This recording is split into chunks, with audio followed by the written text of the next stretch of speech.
So you want to learn Rocket League positioning and rotating in the quickest amount of time possible, and this is the video for you. Today, we're going to be talking about offense, midfield, and defense rotation and positioning. And we're going to be going over the most common ways that you can position and rotate in solo queue, playing with a team. And this works for almost any rank. This isn't going to cover every situation in Rocket League. It's only going to cover the main ones that you see in 2v2. All right, let's get into it. So blue is going to be for your team. Blue is going to be your team color. For the opponents, we are going to use pink. Let's start off with one of the most common things we see, which is first man bringing the ball down to the corner. And usually the opponents will be like, let's say the first man is like here and the second man is here, for example. In twos, a second man will position here or here. The reason why these aren't the best options is because you're only playing one option. As this second man position, you're only playing if that pass comes across, and as the one playing behind the first man, you're only playing if he loses it. You can only play across if you hit shots like this.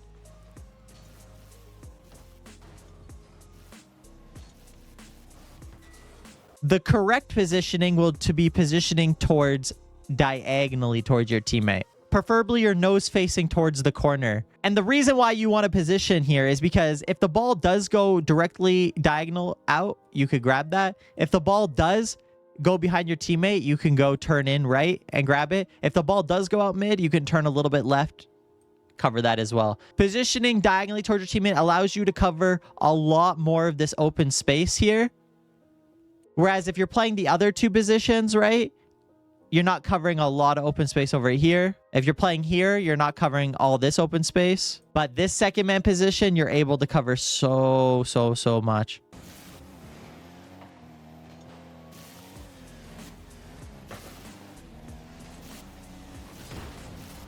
Now that we have the positioning down, say you are first man here. Once you're done with the play, once the ball's over your head, once you have to slow down and kill your momentum to re-get that ball, you want to just rotate out through the net. So you could go look for a demo, make them jump, make them do something. And then you can follow this pad lane here. And that gives you 3 pads. Then you can cut in here, or you could cut in here. And that gives you 48 boost minimum. And your second man fills. And that allows you to cover all this open space. So your teammate pushes up. Say he loses possession of the ball. You as first man in this position can still carry that momentum all the way back. A lot of people have the mistake of trying to stay in this first man way too long, and it ends up disrupting your second man's momentum and your momentum to get boost, create opportunities. Another thing you'll see is when people rotate out, they'll end up going all the way back. But the problem with that is now your teammate is alone on the ball, and say anything does come out midfield here, you're not able to get it. Say it goes out left side, you're still far away from the play. The only thing you're covering is if there's a bang or clear down.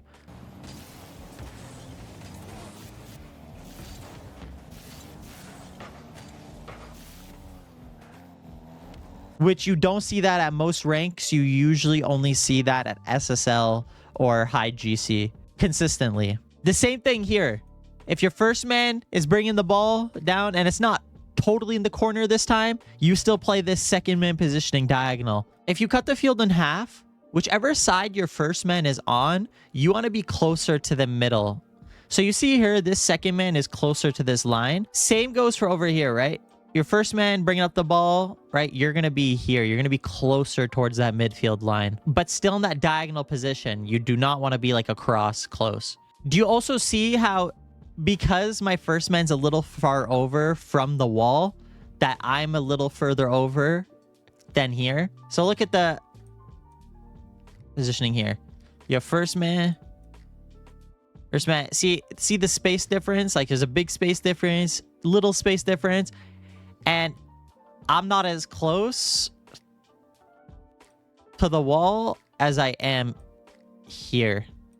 You kind of notice that? That's because I still don't want to be super far away from my teammate. I don't want to be super close and I don't want to be super far away. So we're hitting that in between a little bit. There's also something about this that you can use to your benefit, because now you know majority of people will position directly across from you or directly behind you. So if you're first man with the ball, use that to your advantage, knowing that you have teammates that can't position that well. But if you find that you do have a teammate that can position that second man well, then you can get a little more risky. You can trust him a little bit more. But if you have this one that stays directly behind you or directly across from you, okay, you got to play a little more safer on the ball. Play good 50s, get a big flick. A lot of people as first man, when they're solo queuing, they'll just get a horrible 50. They won't be thinking what they're doing on the ball. They won't be thinking about the outcome that happens after the fact. But now that you know that people position this way and rotate this way, you can use that to your advantage. There is one time you're allowed to position across from your first man, and that's if you're on a counterattack against only one person.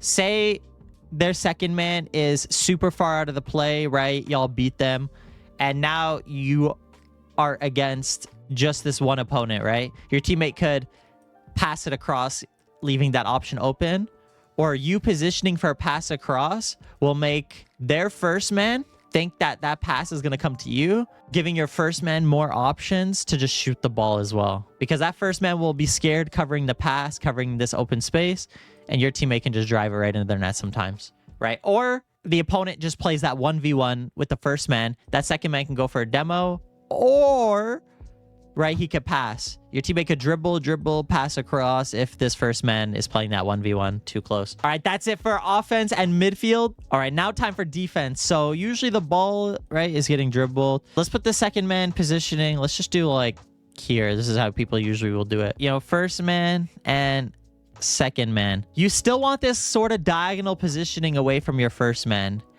And again, the reason for that is you want to be able to play that multiple positions, right? You want to be able to cover everything. Whereas some people will play too far back post, right? And if your teammate gets beat, right, he dives. Now all this open space the opponents have to work with. So that's no good, right? Now, some people will play too close to their teammate, leaving all this space open and pretty much the whole net. Now, say you're first man here. As first man, if they're just dribbling the ball on top of their hood, you just want to do a drive through. So you just go drive, try and get a demo, right? And then you rotate. And what that'll force them to do is flick the ball away or panic. So, right, you do a drive through, then you can collect pads, rotate back. Your second man then can fill or get a free ball, collect the free ball that he has in the corner, right? He can do so much. If the opponent just flicked it, he can just jump up for a free save, right? You can drive to the back wall, catch it. There's so many options. Now, say the opponent has the ball on the ground. It's not on top of their hood. It's just on the ground. You want to 50 it on the right side of the ball so it forces back into the corner, because the corners are always the safe spots. It is not threatening. It's very hard to score from the corner. Most goals from the corner come from mistakes from the opposition as in the defending team. So you want to play a 50 it back, or you could even 50 it just towards the wall. Even if you win the 50, sometimes it might go to their second man, but hey, it's still better than 50ing it like right into your net. You could also, if you can get a big 50 out, that's good too, into open space. Say they're in the air. Second man, if you're second man, you want to go to back wall, and first man should force for high. So first man should play the low, jump, and make the opponent go high. And if the opponent goes low, the first man has it covered. And if they go high, the second man has it covered.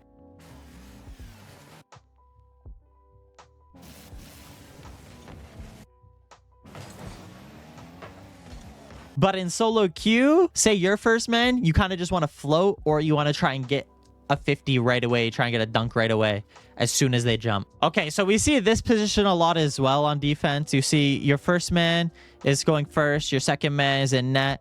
Then you have a straight line for first and second as well. As first man here, you just want to force again towards a wall. Preferably, if you know and see where their second man is, you want to force it to the opposite. So say the second man is a little bit more towards the right wall here. You want to try and 50 it, right, more towards the left here. Or again, you could also 50 it into your corners. That's also another good play. You can lose it back for your teammate. Your teammate has so many options.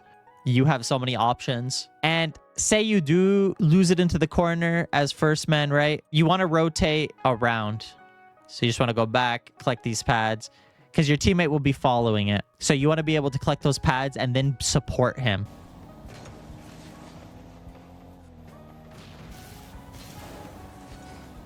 right? Support through that diagonal positioning. So that this second man will turn into a first man right here, right? And he'll have the ball. And you'll turn into this second man that's following on that diagonal positioning. Or you could even take this pad lane and play a little bit more diagonal while they're bringing the ball down the field. And that's how counterattacks are done too. It's the same thing for this side, right? First man, second man, diagonal, being able to play every position, right? First man, forcing the ball, trying to force it towards a wall, trying to put it into a safe spot.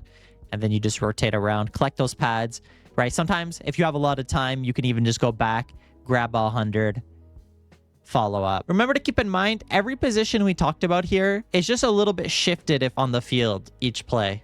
So sometimes it could be a little bit, it could be like down this line. It could be down this line. It could be down this line, right? It could be down this line. But it's still this similar positioning to each play. What this helps with, it helps rotations. It helps momentum. It helps keep people moving. Your team, the opponents, right? Because the opponents aren't moving, then how are you supposed to get them to overcommit? It doesn't keep you in the play for too long. The only time you ever want to stay on a ball, right, if you're first man and it's in their corner, is when your second man is like deep into your corner or deep into your half. You either 50 it all the way back, pass it back, anything, or you stay on the ball with 0 and you just keep low 50ing it. You keep low 50ing it until you know your teammate's there, then you rotate out. Right, that's the only position you're really going to just stay on the ball, is if you don't really have any support and you don't have a teammate that you can allow to move in. This is called buying time for your teammate. Yeah, I hope this helped you out. Hey, if you do have any questions, my DMs are always open. Comp TV on Discord. We're going to be having plenty more of these, so go check out my other guides, sessions, and let's reach SSL.